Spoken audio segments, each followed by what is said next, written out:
Everyone heard the shout, but no one knew who it was aimed at. A man's voice cracked through the stillness of the cul-de-sac, commanding, sharp, like he'd been waiting for this moment. Then came the sound no one expected, the metallic snap of a holster and the gleam of a pistol drawn under the streetlight. And in that instant, the neighborhood's so-called safety patrol made a choice they'd never be able to take back. The woman standing at the center of it all, quiet, unshaken, wasn't some ordinary target. She was a wife, a mother, a neighbor. But long before she'd been any of those things, she had stood on dirt ranges under blistering sun, teaching America's most dangerous warriors how to fight, survive, and win. The men pointing weapons at her that night had no idea who they were testing. It hadn't started with guns. It never does. It started with paper notices slipped under doors. It started with the HOA chair, a woman who believed power came from rules printed in bold ink and signatures scrawled at the bottom of threats. Violation, the letters said. Fine. Compliance. They thought they could intimidate her the way they intimidated everyone else. But they didn't know the life she'd lived before the neighborhood. They didn't know how many battles she had already fought, in silence, in shadows, in places they would never dare step foot. That night when the so-called HOA cops pulled up in their patrol car with the cheap decals, it was supposed to be routine. They'd been called out because of her, because the chair had decided her driveway was community approved. That was the excuse anyway. The truth was simpler, control. And the HOA didn't like anyone who didn't bow to it. Neighbors peeked out from their blinds as the confrontation grew. A flashlight beam cut across her face. She didn't flinch, she never did. But when the first order came, hands where I can see them, something in her chest tightened, not from fear but from memory. She had heard that same command in the training grounds of Coronado.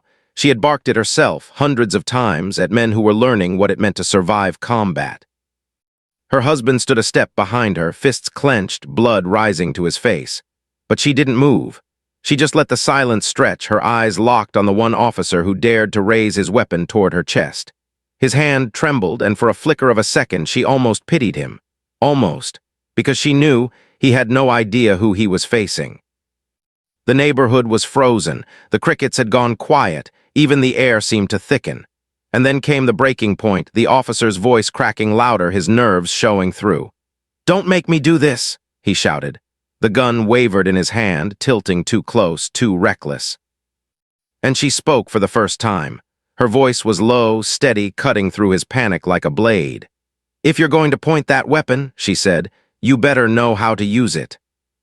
The words hit harder than any bullet. He blinked, thrown off balance, unsure if she was bluffing. He didn't know that those same words had once been spoken to Navy SEAL candidates staring down live-fire exercises with sweat dripping into their eyes. He didn't know she had built her life teaching warriors what to do when the gun came out. How to control fear, how to think in chaos, how to own the fight before it even began. But the HOA cops weren't warriors. They were pretenders. And the only thing more dangerous than a weapon in trained hands is a weapon in untrained ones. Her neighbors would later whisper about that moment, about the way her shadow stretched long across the street, about how her stance never faltered, about how her voice carried more weight than the weapon pointed at her. But what no one knew, what no one could possibly guess, was how close it had come to breaking wide open that night. Because behind the calm in her eyes was a storm that had been waiting quietly for years. She didn't raise her voice, didn't plead, didn't argue. She just let the silence do the work. And in that silence, the officer's arm trembled more. His partner glanced at him nervously, sweat already beading on his forehead. The entire street was a stage, and they were unraveling under the weight of their own performance. And then, just when it felt like the trigger might actually be pulled, the sound of another door opening shattered the standoff. A neighbor stepped onto their porch, phone in hand, recording everything. The HOA chair's plan to intimidate had just gone public. But the truth, the deeper truth, still hadn't been revealed. No one in that cul-de-sac knew that the woman standing there had once worn a different kind of authority. No one knew that the last time someone had drawn on her, the outcome had been far different. And before this fight was over, the entire neighborhood, the entire HOA, would know exactly who she was. The recording light on that neighbor's phone burned brighter than the street lamp overhead. It was a small red dot, but it shifted the balance of everything. The officers stiffened. They knew what it meant. One mistake, one wrong move, and the entire town would see it before the night was over. But fear doesn't vanish just because it's being watched. It only gets messier. The officer with the gun swallowed hard. His finger twitched, brushing against the trigger guard. He wanted to put the weapon back in its holster, but pride is a dangerous weight. To him, lowering the gun meant weakness. It meant admitting that the woman standing across from him, calm, unflinching, unshaken, had won without lifting a hand. And the HOA chair, lurking just behind the patrol car with her arms crossed, wasn't about to let him back down so easily. Her voice cut through the tension, sharp and cruel. "Don't let her intimidate you," she hissed. "She thinks the rules don't apply to her. Show her they do." But that's when the woman smiled. Just a flicker, barely a curve of her lips, not arrogance, just recognition. She had heard this before. Men, women, leaders who thought that raising their voice, piling on pressure, could break someone's resolve. But she had trained in chaos far worse than this. She had spent years putting soldiers through hell and making them stronger because of it. She knew the look in the officer's eyes, the trapped animal stare, the flickering doubt, and she knew exactly how to dismantle it. Her voice was softer this time, almost kind. "You don't want to do this," she said. "Not tonight, not with me. Trust me when I say you're out of your depth." The officer's partner shifted uneasily. He'd kept his weapon holstered, but now his hand hovered over it like a man standing at the edge of a cliff, unsure whether to jump or step back. His gaze darted between the trembling gun, the woman's steady stance, and the glowing phone capturing every second. Sweat trickled down his temple. "What do we do?" he muttered under his breath. But the HOA chair heard him, and she pounced. "What do you do?" she sneered. "You enforce the law, you make her comply. She's just another homeowner, another violator. Don't let her play games with you." Violator, the word clanged in the air like a rusted chain. To the chair, it meant someone who hadn't painted their shutters the right shade of beige. Someone who dared to park their truck on the street overnight. Someone who believed their property was their own.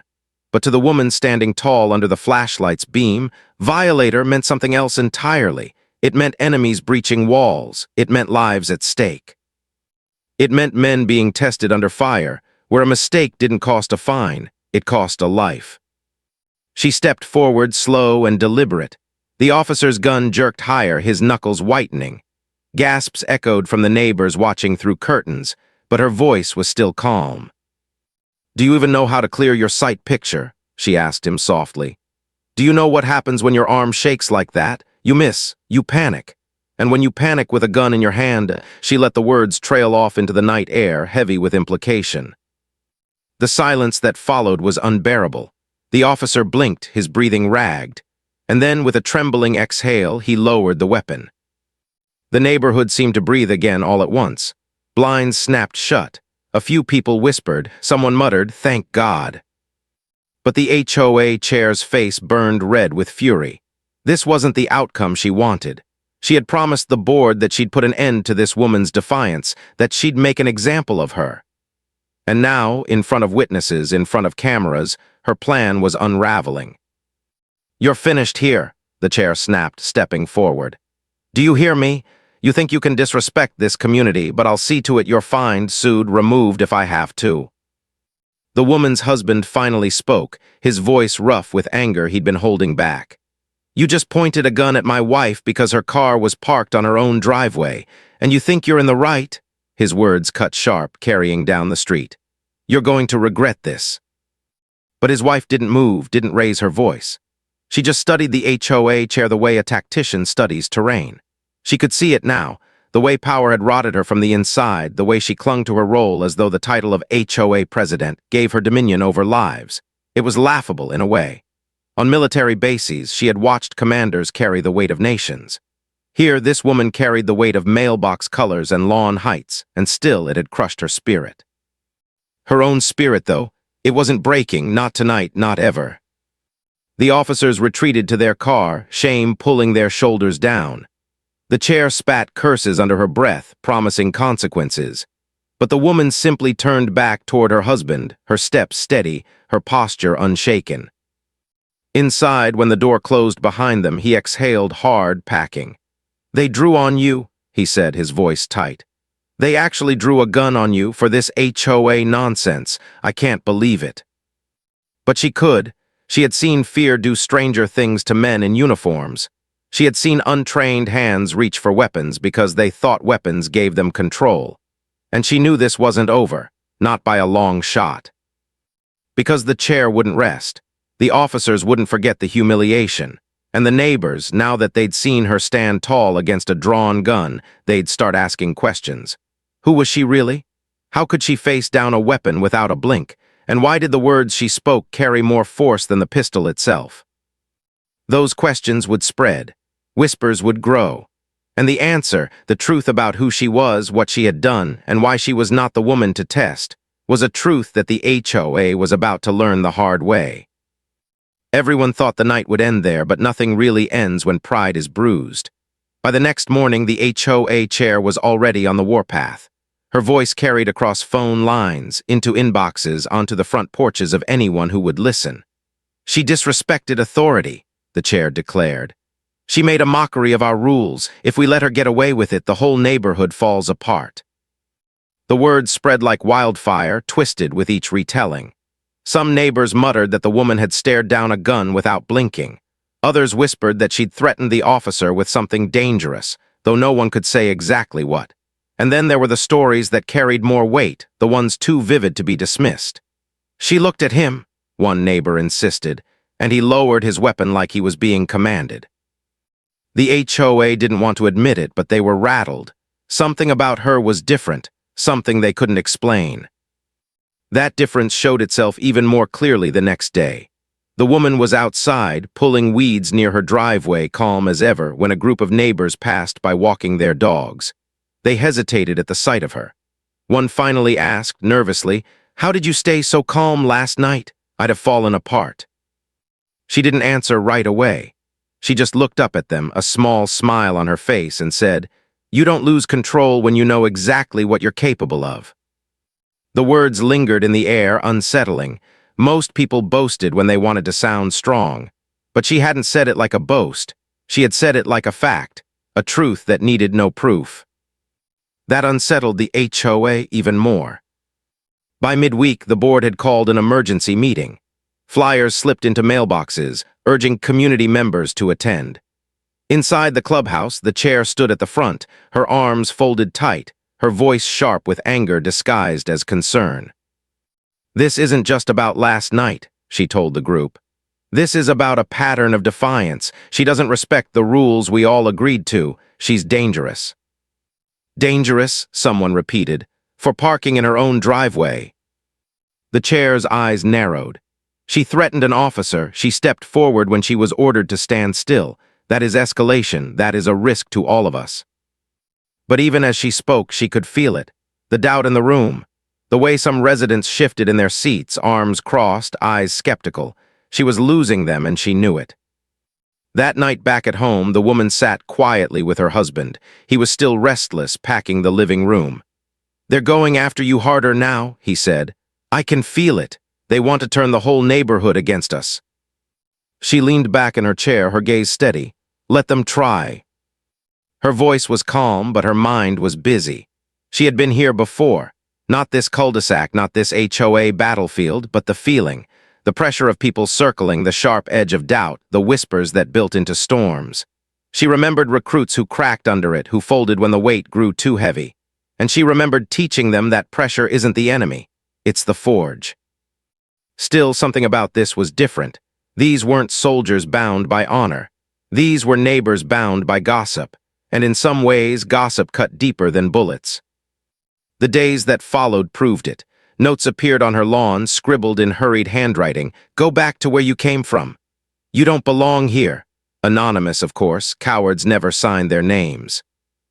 One morning, she stepped outside to find her trash cans overturned, garbage spilling across the street. Another day, the HOA sent an official violation letter claiming her flower beds weren't approved landscaping. It was laughable, almost pitiful, yet she knew it was just the beginning. Her husband slammed the letter down on the table. "They're poking you, hopping you'll break, hopping you'll lose it so they can say, 'See, she's unstable.'" But she just folded the paper neatly, set it aside, and said quietly, "They don't understand who they're dealing with." The truth of that statement began to leak out in unexpected ways. A teenage boy down the street, one who had always mowed lawns for neighbors, caught sight of her one afternoon. He hesitated, then finally said, "Ma'am, my uncle was in the Navy. He said the way you stood last night, that's how they stand when they're ready for a fight. Is that true?" She gave him the same steady smile she gave everyone else. "Your uncle sounds like he knows a thing or two." The boy's eyes widened and he nodded slowly. The whispers spread again.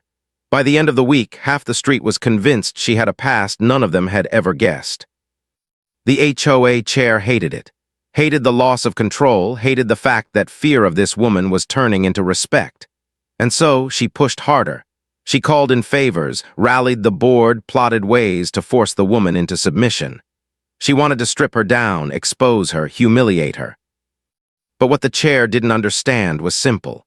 The woman had already been stripped down, exposed, and rebuilt in fire long before she ever set foot in this neighborhood. And humiliation, that only worked on people who cared about appearances. Late one evening, sitting on her porch as the crickets sang, she reflected quietly to herself. People feared what they didn't understand. They lashed out when they felt small. And in the end, dignity wasn't about winning battles. It was about standing steady when others tried to drag you down. Her husband came out, sat beside her. For the first time in days, he was calmer. "I don't know how you do it," he said softly. She looked out into the dark street, her voice even. "Because I've seen worse, because I know what I am, and because they don't get to define me." What she didn't say, what she couldn't bring herself to yet, was the truth that was coming. The truth about who she was, what she had done, and why no amount of HOA rules or fake authority could ever scare her. That truth was building like a storm on the horizon, and when it broke, the HOA would never be the same. The whispers weren't enough for the chair anymore. Rumors lost their sting when people began turning them into respect. She needed something louder, something visible, something that would break the woman's calm veneer and expose her as dangerous once and for all. So she staged it.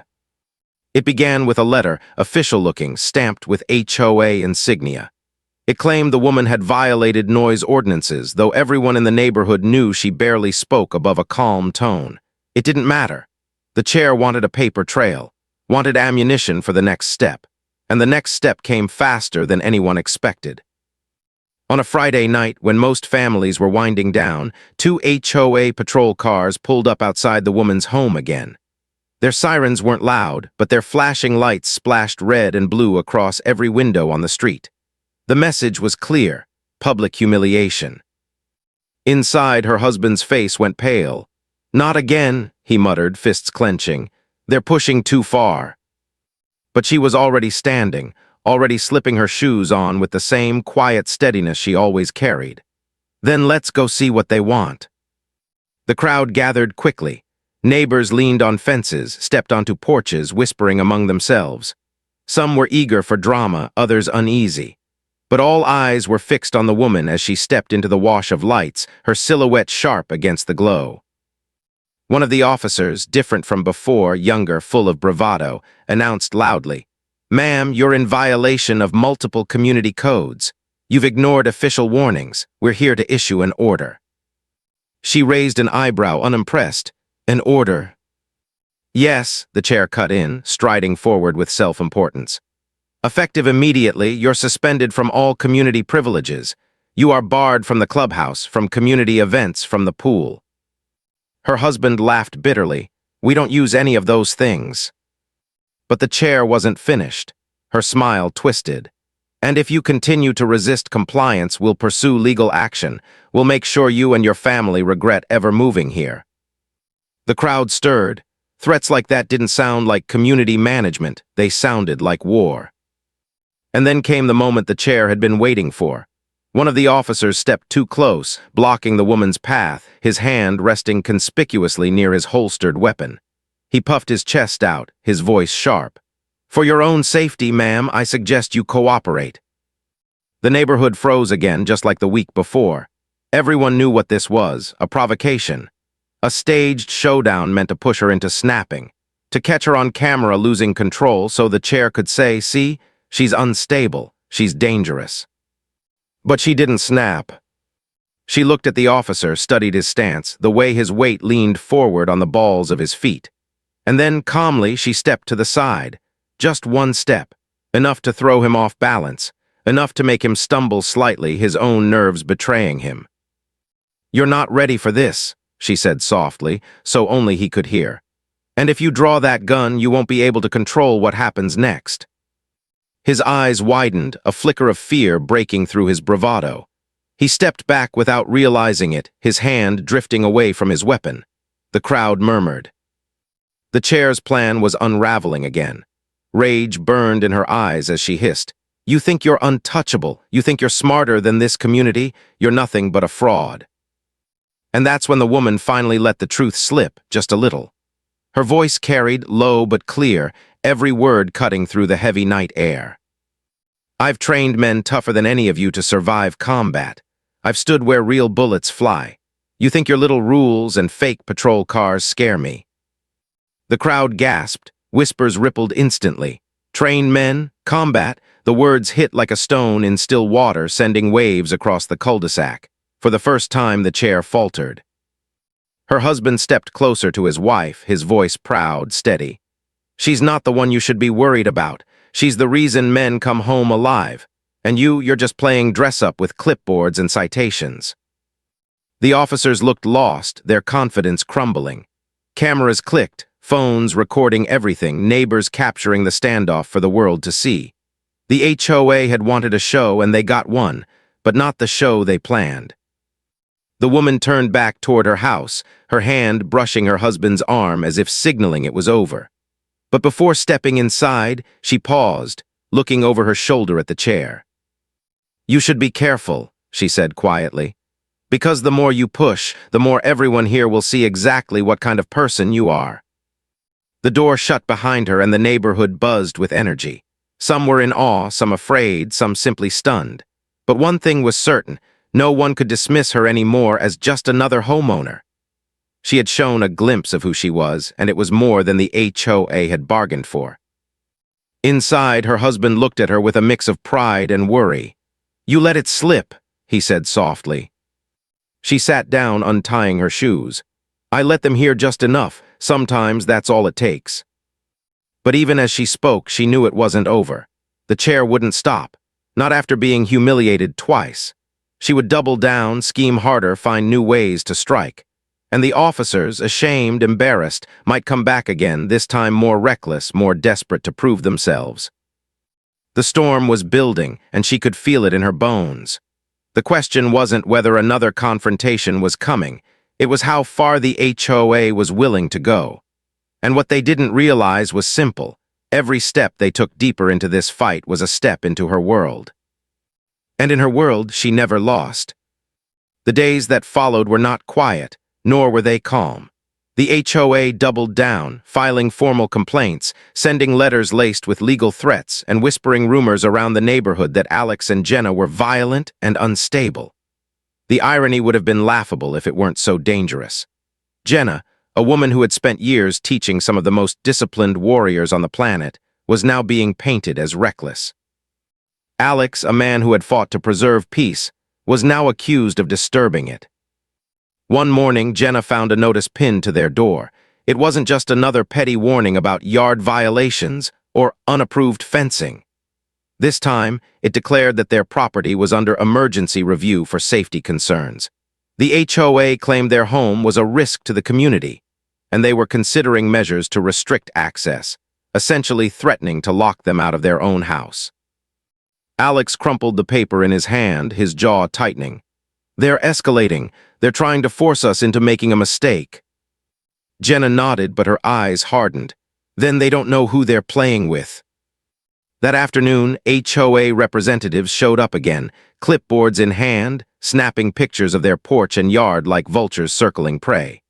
Alex stood firm at the edge of the driveway, refusing to let them step a single foot closer.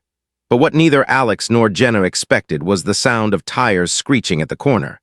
A patrol car pulled up, and two uniformed officers stepped out. Only this time, it wasn't just a routine drive-by. The officers walked straight toward Jenna, hands resting on their holsters. Neighbors peeked through blinds, recording on phones, whispering like an audience at a theater performance. The HOA president, Karen, stood smugly with her arms crossed, as if she had orchestrated this scene herself. "Ma'am, we need you to come with us," one of the officers said, his voice clipped. "We've received reports of you threatening community members with violence." Jenna's jaw flexed. She didn't raise her voice, didn't argue. She simply looked the officer dead in the eye and said, "Who filed the report?" The officer hesitated, glancing at Karen, who gave a little smirk. "It doesn't matter right now. What matters is..." But before he could finish, Alex stepped forward, pulling a folder from under his arm. It wasn't random paperwork. It was a copy of a federal recognition letter. Inside, it detailed Jenna's years of service as a tactical combat trainer for Navy SEALs. Her record was spotless, her commendations unmatched. Alex held it up like a shield. "You're pointing accusations at a woman who has taught your military's finest how to defend this country," Alex said, his voice low and steady. "And you're going to need a whole lot more than Karen's gossip to justify this nonsense." The officers shifted uneasily. One lowered his hand from his holster, but the other, younger and less steady, still looked tense, his knuckles white against the grip of his weapon. That's when Jenna did something no one expected. She raised her hands slowly, deliberately, and then, calm as still water, she stepped forward. "You think I'm a threat?" she asked, her voice clear enough for every neighbor to hear. "Then why is it that the very men you rely on to protect your freedom come to me for training?" The silence that followed was deafening. Karen's smug expression faltered, her confidence cracking under the weight of Jenna's words. The younger officer, flustered, finally dropped his hand away from his gun. And in that moment, the tension broke, not with violence, but with truth. But if Alex and Jenna thought this was the end of the HOA's war, they were wrong. Karen wasn't done, not by a long shot. The officers thought they could overwhelm her with sheer presence, but their timing couldn't have been worse. Just as one of them gestured toward his handcuffs, headlights appeared at the edge of the long driveway, cutting through the dusk. A black SUV rolled up slow, steady, purposeful, not the kind of car you ignored. The men tensed, their posture betraying nerves they didn't want to show. And when the door opened, the one stepping out wasn't just anyone. It was Commander Blake, a man whose name carried weight in every military circle. He wasn't in uniform, but his reputation was enough to silence the kind of bravado those officers had been leaning on. He scanned the scene once, eyes sharp, jaw set, before walking directly to his wife's side. He didn't need to ask what had happened. The way the men's fingers twitched near their weapons, the shame in one officer's face, and the stubborn arrogance in another's told him everything. "Lower your hands," he ordered quietly, but his tone cut like steel. These were men used to giving orders, not receiving them, but none dared to argue. Something in his voice, that calm authority born from years of leading operators into real combat, pulled rank without needing a badge. One by one, their hands dropped, but their stares lingered, still caught between fear and pride. His wife stepped forward then, calm as ever, not a single tremor betraying her. She locked eyes with the one who had drawn his weapon, studying him the way she once studied soldiers on their first day of training. "You don't point a gun unless you intend to end a life," she said quietly. "You made that choice without cause. Do you even know what kind of mistake that is?" The man tried to speak, but his voice caught. He wasn't facing a frightened homeowner anymore. He was standing under the judgment of someone who had taught warriors, someone who had molded men far stronger and sharper than he could ever hope to be. And she wasn't bluffing. Everyone on that driveway felt the weight of truth pressing in on them. The HOA president, who had been hiding behind the officers like a coward, stepped forward now with forced bravado. "You people think you're above the rules," he sneered. "This is our community. Our authority stands here." He pointed toward the officers as if they were his private army. Blake's laugh was short and humorless. "Authority?" He stepped closer, eyes narrowing. "Authority doesn't come from paperwork or signatures on HOA bylaws. It comes from responsibility, discipline, and integrity, none of which you've shown here tonight." His words landed harder than any shove, and the president shrank, color draining from his face. But the night wasn't finished with them. Just when the standoff seemed ready to dissolve, another set of headlights appeared at the end of the road. Not civilian this time. These lights flashed red and blue. A county sheriff's cruiser pulled in, tires crunching against the gravel. The men who had drawn their guns suddenly shifted, their confidence leaking out with every turn of the siren. The sheriff stepped out, a seasoned man with years of grit behind him. One look at Blake, one look at the officers, and his expression hardened. "I got a call about a homeowner dispute," he said flatly. "What I'm seeing looks a lot more serious." Now the tables had turned. The very men who had come here to intimidate were suddenly being measured by a higher authority. And the sheriff, unlike the HOA board, didn't answer to their games. The woman stood tall, shoulders squared, calm as ever. "Sheriff," she said evenly, "these men drew weapons on me without cause. You tell me if that's how law is supposed to work in this county."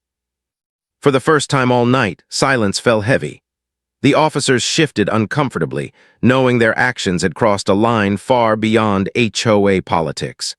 And Blake, standing tall beside his wife, knew this was the beginning of a reckoning none of them could stop.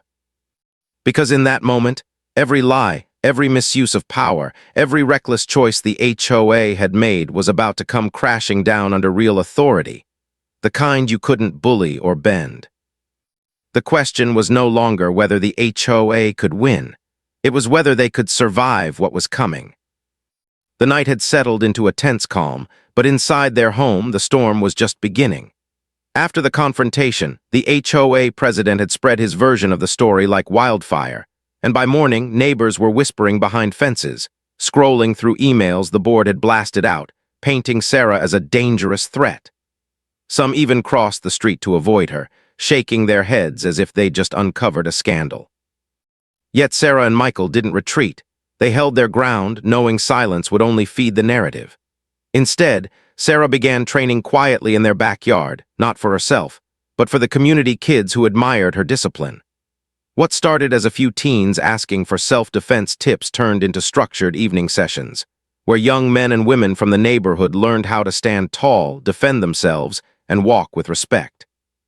The sound of laughter and the rhythmic snap of punches against pads echoed across fences, growing louder than any rumor the HOA could spread. But it was this very movement, the building of strength and unity, that drew the next wave of retaliation. One evening, while Sarah was coaching the kids, headlights cut across the yard and a convoy of HOA board members stepped out, clipboards in hand, trying to intimidate with official-looking paperwork. They snapped photos, muttered about unauthorized gatherings, and scribbled down threats of fines. Michael, standing on the porch with arms crossed, didn't flinch. He reminded them of the constitutional right to assemble, of the city ordinances that superseded HOA bylaws, and of the simple fact that training kids for confidence was not a crime. The board sputtered, waving their papers as if they carried weight, but Sarah's calm command of the group undermined every attempt at control. Her students watched closely that night, learning not just combat but resilience, the art of standing tall when authority tries to shrink you. That scene etched itself into their minds, and it was the moment the HOA realized this wasn't just about one woman anymore. It was about influence, about leadership they could never buy or bully. Days later, the board escalated again, sending out yet another notice. Sarah's classes were deemed a safety hazard and a violation of community trust. But instead of deterring families, the smear campaign backfired. More parents called, more kids showed up, and even a few adults asked if they could join in. The backyard transformed into a place of belonging, a training ground not only for self-defense but for unity. And every kick, every block, every word of encouragement became a silent act of defiance against the HOA's overreach. Still, Sarah knew the battle was far from over. She had seen enough tactics, military and civilian alike, to understand that when a threatened power structure can't win by rules, it turns to desperation. And desperation, she knew, was coming. That night after the last student had gone home and the yard was silent again, Sarah sat with Michael at the kitchen table. The glow of a single lamp cast shadows across her determined face as she leaned forward, her voice steady. "They're not done. They're going to come harder and they're going to make it ugly. But what they don't understand is that they've already lost. The moment these kids realized their own strength, that's when the board's control slipped. Michael nodded, pride in his eyes, but also concern. He knew his wife's mind, sharp, tactical, unyielding. But he also knew the HOA was dangerous in a different way. They had connections, money, and an uncanny ability to twist stories into weapons. Yet even in that knowledge, he felt reassured. Because Sarah wasn't just preparing for the next confrontation. She was already 3 steps ahead, laying out strategies like a battlefield commander. And if the board thought the first clash was shocking, they had no idea what was waiting for them next. Under the pale light of the courtroom, Karen sat rigid in the defendant's chair, her bravado drained away. The same woman who had once strutted through the neighborhood with authority dripping from her voice now seemed small, almost invisible, as the judge's gavel struck the bench. The charges, false police report, reckless endangerment, and conspiracy, rolled off the clerk's lips like thunder. Her husband, the so-called HOA enforcer, stood beside her, his shoulders slumped under the weight of the verdict. Both stared ahead, hollow-eyed, as though the walls of power they'd built around themselves had collapsed in an instant. Ethan didn't gloat. He didn't need to. The truth had done all the work. His wife, who had once stared down the barrel of a gun with steady hands, now sat with quiet dignity at his side. She wasn't just a survivor of that night. She was a victor. And more than that, she was the reminder that strength doesn't always roar in the open. Sometimes it waits in silence until the exact moment when it can no longer be ignored. The judge's words closed the chapter. Restitution, prison time, community service. Karen's reign in the HOA was finished, shattered by her own arrogance. The neighbors who once whispered behind curtains now stood taller, emboldened by the knowledge that no tyrant, no matter how loud, could outlast truth and resilience. Outside the courthouse, cameras flashed, reporters scrambled, and the neighborhood buzzed with the weight of what had just unfolded. Ethan's wife walked past them calmly, her eyes forward, her step measured, like a soldier returning from a mission completed. When one young woman asked, trembling, "How did you stay so calm that night?" she paused only for a moment before answering. "Because panic never saves anyone," she said softly. "Training does, and trust in the people who stand with you."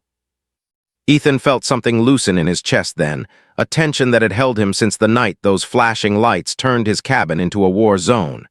The danger had been real, but so had the strength that rose to meet it. He slipped his hand into hers, feeling the quiet steadiness that had carried them both through. Weeks later, the valley returned to its stillness. The cabin stood strong against the tree line, a symbol not of defiance but of endurance. Life wasn't perfect. Neighbors still argued, petty voices still rose, but never again would fear rule the road, not after what everyone had witnessed. At the first HOA meeting after the trial, the seats were full. Not with enforcers barking orders, but with homeowners speaking plainly, voices heard without interruption. A new chapter had begun, and though Ethan and his wife rarely sought the spotlight, their presence carried weight. People knew the truth now. They knew strength when they saw it. One neighbor who had once hidden behind blinds as the patrol cars rolled past caught Ethan's eye as the meeting ended. She mouthed a simple word, "Thank you." And that was enough. Because in the end, the story wasn't about revenge or power or even winning against Karen. It was about something quieter, something stronger. The reminder that when fear creeps into a community, courage doesn't always come with a badge or a title. Sometimes it lives in the unlikeliest of places, in the woman who trained warriors, in the man who stood by her, and in the neighbors who finally found their voices again. And so the valley breathed easier. Not because the fight was gone, but because the people who lived there now understood that strength, once revealed, never disappears. It stays. It lingers. It waits for the next test. And when it comes, they will be ready. The cabin lights glowed warmly that night, spilling across the porch like a beacon in the dark. Inside, laughter replaced the echoes of sirens, and for the first time in a long time, peace felt permanent. Because this time the HOA didn't own the story. Ethan and his wife did, and their chapter was just beginning. You've heard this confession, now wait until you hear the next one.